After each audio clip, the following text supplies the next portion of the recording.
ఈ రోజు రైతుల పరిస్థితి తీసుకుంటే మన రాష్ట్ర పరిస్థితి మొత్తము అర్థమైపోతుంది. రాజశేఖర రెడ్డి గారు ముఖ్యమంత్రిగా ఉన్నప్పుడు రైతే రాజు, వ్యవసాయం పండుగ.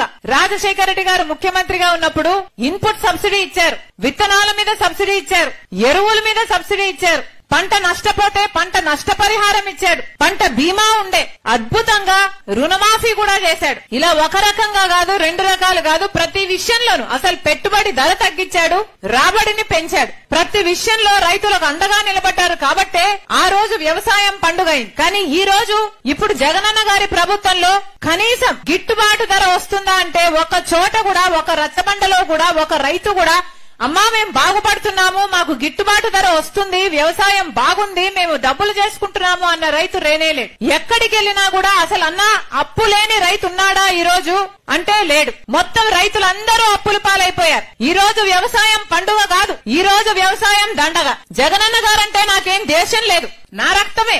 కానీ ఇది సిద్ధాంతపరమైన వ్యతిరేకం మాత్రమే. మేమంటున్నది ప్రజలు మీకు ఓట్లేస్తే మీరు ముఖ్యమంత్రులయ్యారు, అలాంటప్పుడు ప్రజలకు మీరు మేలు చేయాల్సిన బాధ్యత ఉందా లేదా అని మేము ప్రశ్నిస్తున్నాం. వ్యవసాయం రాజశేఖర రెడ్డి గారికి అంత ముఖ్యమైనప్పుడు ఆయన ఆశయాలను నిలబెడుతున్నామని చెప్తున్న జగనన్న గారికి రైతులంటే ఎందుకంత చిన్న చూపు, వ్యవసాయం అంటే ఎందుకంత చిన్న చూపు?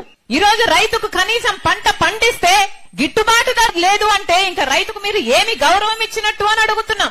అంతెందుకు రాజశేఖర రెడ్డి గారు జలయజ్ఞంలో వ్యవసాయానికి పెద్దపీట వేశాడు. జలయజ్ఞంలో రాజశేఖర రెడ్డి గారు ఎన్నో ప్రాజెక్టులను చేపడితే, 54 ప్రాజెక్టులను చేపడితే 12 ప్రాజెక్టులు ఆయనే పూర్తి చేస్తే 42 ప్రాజెక్టులు మిగిలిపోతే ఆ రోజు జగనన్న గారు చెప్పిన మాట, రాజశేఖర రెడ్డి గారు దివంగత మహానేత రాజశేఖర రెడ్డి గారు తలపెట్టిన అన్ని ప్రాజెక్టులను నేను పూర్తి చేస్తానని చెప్పిన జగనన్న గారు మళ్ళీ ఒక ప్రాజెక్టును కూడా ముట్టుకోలేదు. రాజశేఖర రెడ్డి గారు ఏ ప్రాజెక్టుల పనులు చేసి వెళ్లారో ఆ తర్వాత మళ్ళా తట్టెడు మట్టి కూడా ఎత్తిపోసిన పాపాన పోలేదు.